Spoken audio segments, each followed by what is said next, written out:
बोलो जयकारा, बोल मेरे श्री गुरु महाराज की जय। भाग्यशाली गुरुमुखो,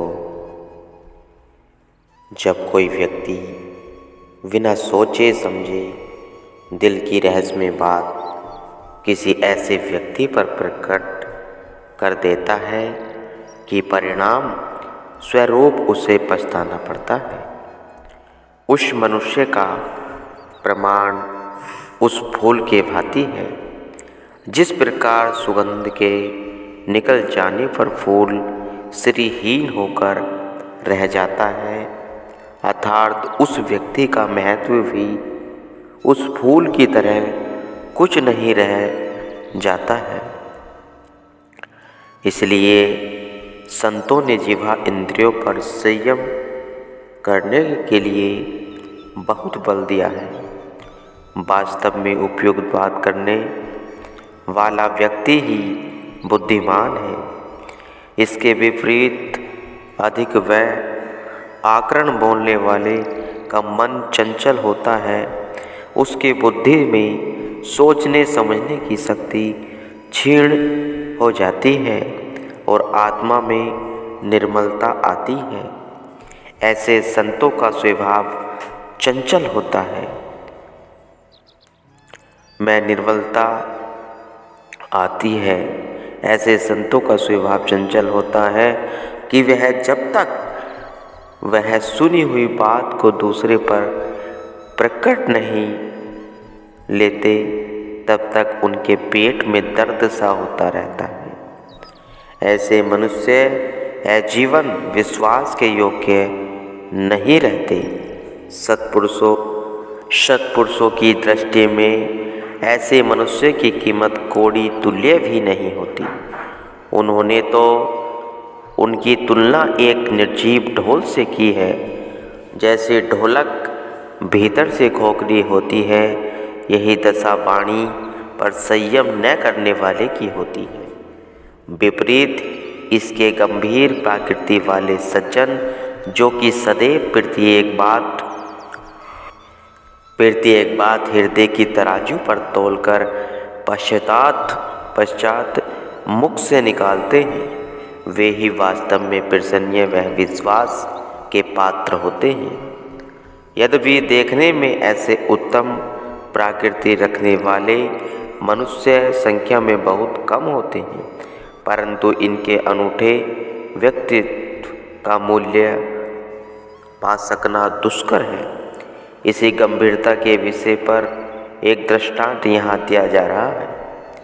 एक कलाकार संगमरमर की 3 सुंदर मूर्तियाँ बनाकर बेचने के लिए किसी राजा के दरबार में लाया और उन्हें राजा के सामने लाकर रख दिया। मूर्तियाँ तीनों खूबसूरत थी और देखने में भी एक समान थी। राजा ने शिल्पकार से उनका मूल्य पूछा।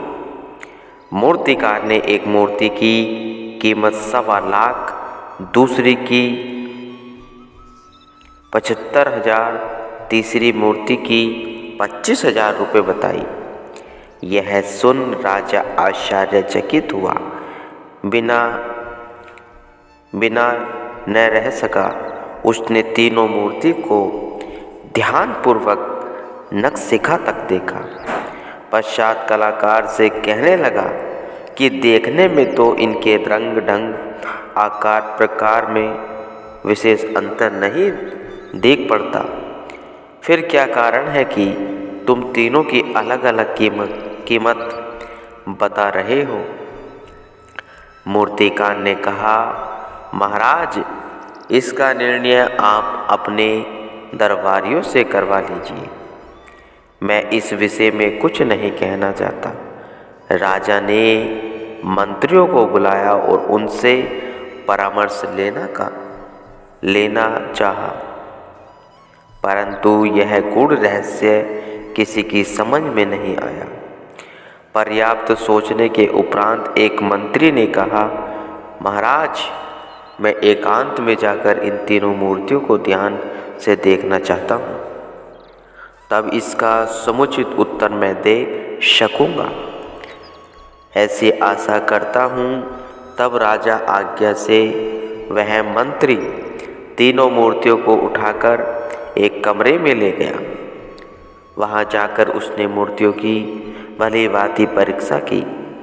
कुछ देर पश्चात वापस आकर वे मूर्तियाँ राजा के सामने रख दी और बोला, हजूर, शिल्पकार का अलग अलग कीमत मांगना उचित ही है। राजा ने पूछा, वो कैसे? तब मंत्री ने राजा के जटिल प्रश्न का समाधान करने के लिए यह किया कि एक मूर्ति के कान में लकड़ी की छोटी सी एक सींग डाली। वह सींग तत्काल ही उस मूर्ति के मुख से बाहर निकल आई। तब दूसरी मूर्ति के कान में सींग डाली तो थोड़ी देर रुकने के पश्चात वह उसकी आँख में से निकल आई। लेकिन जब तीसरी मूर्ति के कान में सींग डाली गई तो वह बाहर न निकलकर मूर्ति के पेट में ही समाहित हो गई। यह देखकर सबके आश्चर्य की सीमा न रही और सभी इसका कारण जानने को उत्सुक हो उठे। तब मंत्री ने विनय की, महाराज, यह तो आप सब देख ही रहे हैं। इसका तात्पर्य यही निकलता है कि जो व्यक्ति किसी बात को सुनकर अपने दिल में रख लेता है वह वास्तव में 1.25 लाख का आदमी है और मनुष्य में उत्तम श्रेष्ठ का है। जो व्यक्ति एक बात कान से सुनकर मुख से तो नहीं कहे परंतु उसके दिल में खटकती रहे कि अमुक बात मैंने कहनी है, वह मध्यम कोटि का होता है। इसी प्रकार जो व्यक्ति कान से बात सुनकर उसी क्षण मुंह से उगल छोड़ता है वह निम्न स्तर घटिया श्रेणी का व्यक्ति है। उसका मूल्य तो कौड़ी भी नहीं। अतः कलाकार 2 मूर्तियों की कीमत 25,000 और 75,000 25,000 रुपये मांगता है। यद्यपि प्रतीक से देखने में तो ये तद्रूप ही है परंतु मेरे विचार अनुसार तो इन मूर्तियों का मूल्य तो ये 4 रुपये से अधिक नहीं तथा इस गहरे कान वाली मूर्ति का मूल्य 1.25 लाख रुपये तो बहुत कम है। अगर इससे भी अधिक यह कीमत मांगे तब भी उचित ही है। इसने अपनी कला में अद्भुत चमत्कार कर दिखाया है, अतः इसे मुँह मांगी कीमत देनी चाहिए। राजा शिल्पकार की निपुणता और मंत्री की कुशाग्र बुद्धि को देखकर अति प्रसन्न हुई। 2.25 लाख रुपये मूर्ति की कीमत तथा 1 लाख रुपये पारितोषिक के रूप में उसे देकर कलाकार से राजा ने वह मूर्ति खरीद ली। इस दृष्टांत का तात्पर्य यही है कि जो मनुष्य आकृति से चाहे कितना भी सुंदर क्यों न हो, यदि वह किसी बात का मूल्य नहीं जानता अथवा किसी रहस्यमय बात को सुनकर तत्काल मुंह से निकाल छोड़ता है वह व्यक्ति एक कौड़ी से भी तुच्छ है। दूसरी प्रकार की प्रकृति रखने वाला मनुष्य बात सुनकर अन्य पर प्रकट करने के लिए तक्षण न कहकर भीतर से उतावला सा बना रहता है कि अमुक बात मैंने कहनी है। वह पहले से किंचित मात्र तो अच्छा है परंतु उसका मूल्य भी नामात्र है। जो तीसरे स्तर का स्वभाव अपने जीवन में उतार लेता है अतः किसी बात को सुनकर दूसरे पर बिल्कुल प्रकट नहीं करता, प्रति उत्तर गंभीरतापूर्वक अपने अंतःकरण में ही रख लेता है।